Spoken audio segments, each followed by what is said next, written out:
Welcome to the American Families of Faith Project audio article series. These audio articles are written, read, and recorded by Loren Marks and Dave Dollahite, co-directors of the American Families of Faith Project at Brigham Young University. Each article has previously been published in various online newspapers and magazines. Visit americanfamiliesoffaith.byu.edu to learn more. Hello, friends, and welcome again to the American Families of Faith podcast series. Today, audio article number 8, Behind the Veil, Meanings of Hijab for Muslim Wives and Husbands in the United States. This was co-authored by myself and David Dollahite and was originally published in July of 2018 in Meridian Magazine. Covering or veiling something tends to arouse human curiosity. We want to know, what is behind the veil? Symbolically, this is one question we have addressed with the Muslim women and men we have interviewed in our National American Families of Faith Research Project.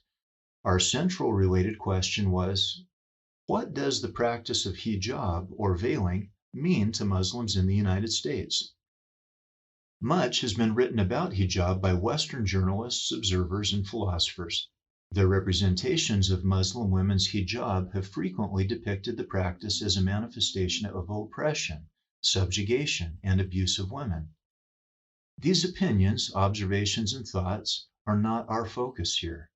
In a spirit of fostering awareness, understanding, and respect for those of another faith, we share with you what our interview participants themselves entrusted to us in their own voices. Our intent is intended not as an argument that our participants' views are the truth about hijab. However, we believe that insiders' perspectives offer much of value in understanding Islam and its adherents. In contrast to the often negative portrayals of hijab, the veiling Muslim wives and their husbands we interviewed reported that, first, hijab is a symbol of religious commitment, and that, second, the hijab is a tool of protection rather than oppression for women and families. We further noted that, third, two different views of Muslims' reasoning behind the hijab recur. We will explore each of these three themes next. Theme 1. The hijab is a symbol of religious commitment. According to most interpretations of Islamic law or Sharia, the hijab is one of the major precepts a Muslim woman should follow. The majority of the participants in our study, wives and husbands, explicitly or implicitly mentioned that how a Muslim woman dresses in public is an indicator of her level of commitment to both Allah, God, and Islam, as illustrated by these excerpts. Maytham, a Muslim husband, said, "I think my wife's hijab is a really good sign for me in two ways. One way is that it indicates the general religious belief of my wife. So when someone such as my wife is ready to take on the burden and take the hard time to wear the hijab, especially when it is hot in summer, and she does it, it is a good indicator of the depth of her faith." Maytham later explained that for him, his wife Bahira's decision to veil in a culture that views the practice as peculiar conveys the reported message, quote, "As long as I am doing the right thing and honoring someone that I care about, I do not care what others think," end quote. This conviction of Bahira's is one that Maytham honored in his wife. It is vital to note that for a deeply committed Muslim, hijab is far more than a dress code. Hijab is a way of life that involves appropriate social interactions, modesty, strict fidelity to one's husband and Allah, and purity and chastity in thoughts, words, and actions, sacred ideals that have parallels in Orthodox Judaism and Mormonism, for example. A wife and mother named Miriam considered hijab to be one of the most important customs a Muslim woman should honor in order to show commitment to her religion. However, as Miriam explained, the clothing-related aspect of the hijab is not everything. She explained that although the hijab includes covering the head and the body, that this is not enough. Miriam discussed her belief that the hijab, quote, "is not the only thing that can protect a woman. I have to have some other characteristics to protect myself, not just the hijab. It includes even the way I talk to men, end quote. Again, for many participants, hijab involves more than a head and body covering. For some, it is a symbolic indicator of how important Allah and Islam are to the woman herself, while also providing a protective barrier designed to prevent inappropriate interaction. Further, when participants were asked about the connection between the hijab and family life, a recurring theme was that the hijab is a protection, as discussed next. Theme 2. The hijab as a tool of protection rather than oppression for women and families. Our respected colleague, Professor Mona Abu-Zeina, who wears the hijab, has expressed, quote, I do not mean to suggest that women deserve or ask for unwanted sexual attention. I do think, though, that hijab serves as a protection and a strong deterrent to such attention. Hijab also serves as a way to mark believing women, believing in Allah and Islam, almost like a uniform or other apparel serves, end quote. Similarly, many of our Muslim participants explicitly stated that the hijab was a tool of protection at all places and times, but perhaps especially for those who live in a permissive society like the United States. Matham, a husband, said, in a permissive society like American society, you need some extra barriers between you and things that happen there. I am not saying that you need to separate yourself from society itself, but you must stay away from bad things in society. Having the hijab is helping us, not only her, but also me, to keep away. Hamida, a wife and mother, explained that the hijab places certain social expectations on a Muslim woman that help to prevent her from engaging in inappropriate social behaviors. She said, with the hijab, it will be so awkward to go to bars. Everyone will start saying, look at this woman. She is with this hijab and with this covering, and she comes to this place? Mokhtar, Hamida's husband, added that this idea of isolating oneself from inappropriate influence due to the hijab is not restricted to women. He said, sometimes my friends from work come and tell me, let's go and see the bar in New Orleans. I can't go. It is not a place for Muslims. That protects us, the hijab or our practice. The hijab is really helpful for us. According to several participants, the visibility and protective aspects of the hijab are essential elements of the practice. Jane, an adult convert to Islam, explained, quote, I cover my head. Why do I cover my head? Because in our religion, I do not want men to flirt with me. Let's face it, if I were standing next to a woman in a bikini, men would lust over her and not over me. I don't want men to lust over me, whether I'm married or not. One of the ways to prevent that is to cover up. I don't call this a sacrifice. Think about all the women who spend hours and hours doing their hair. I don't have to do that. I used to have to get up at the crack of dawn to style. Now I can get up, wash my hair, dry it, braid it, and go. I don't have that pressure or the pressure of wearing fad clothes. I don't think it's a sacrifice in any way. I think I gained beyond my wildest dreams. I feel that in Islam, I have more rights than I did before.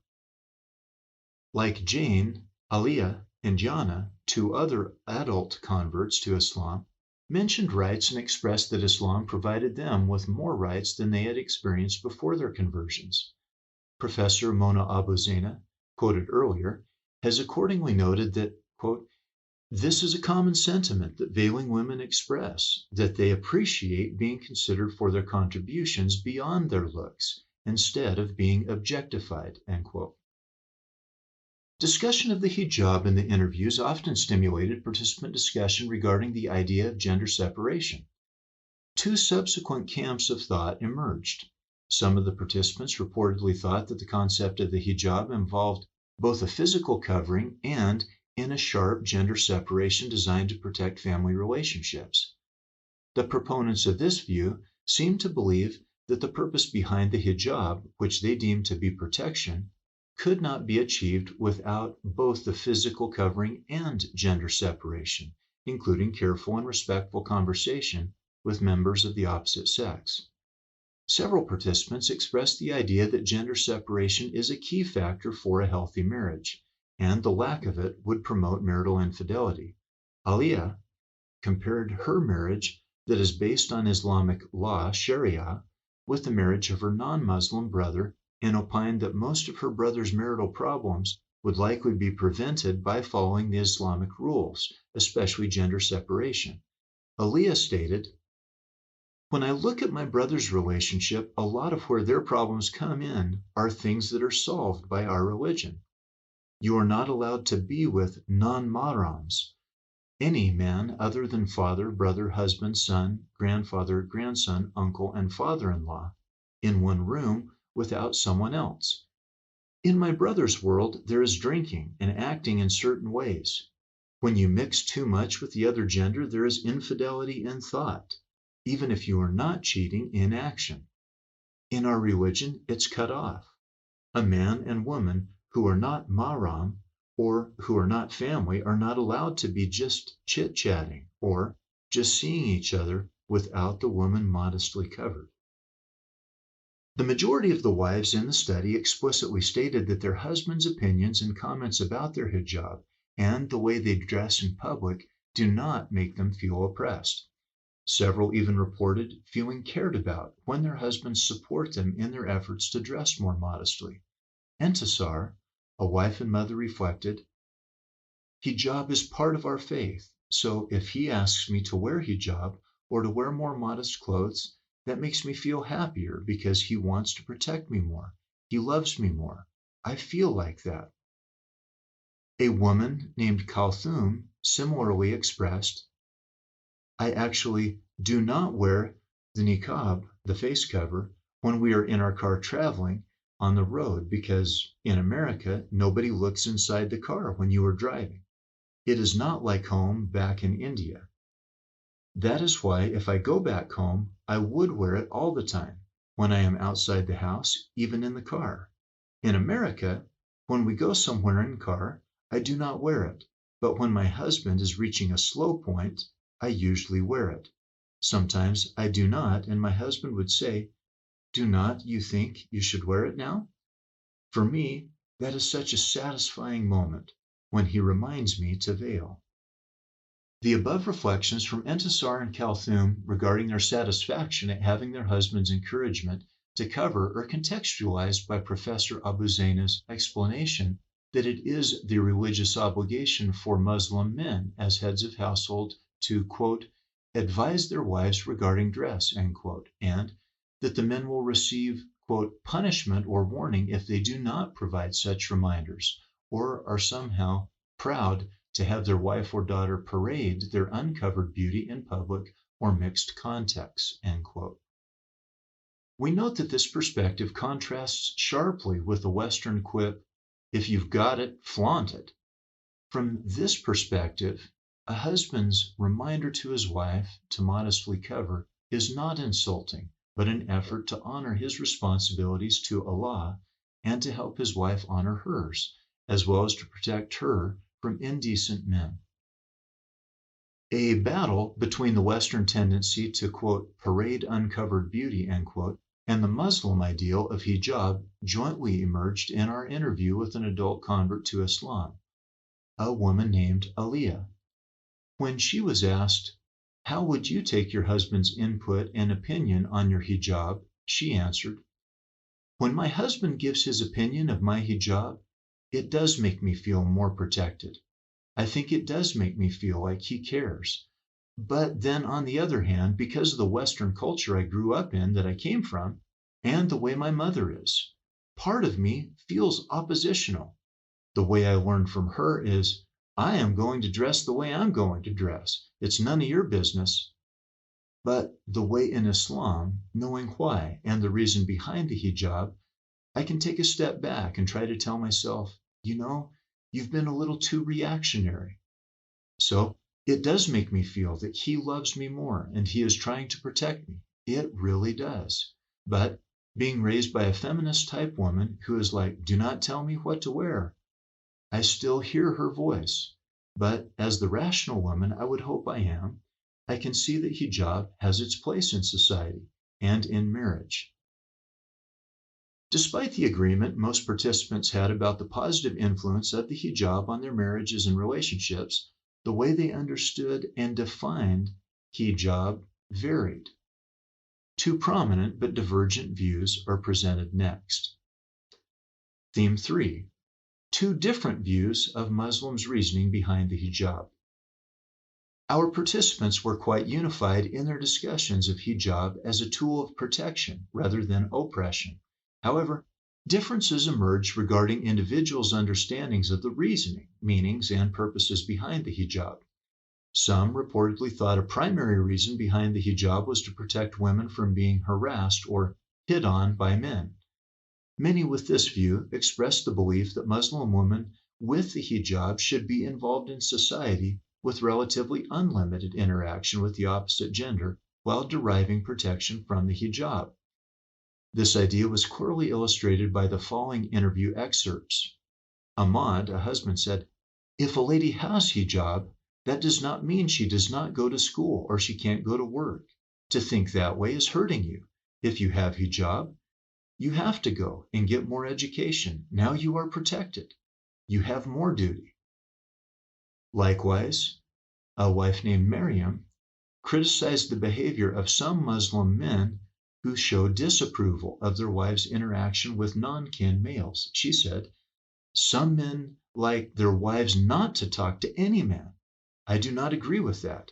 I believe a Muslim woman can talk with men and discuss with them and interact with them.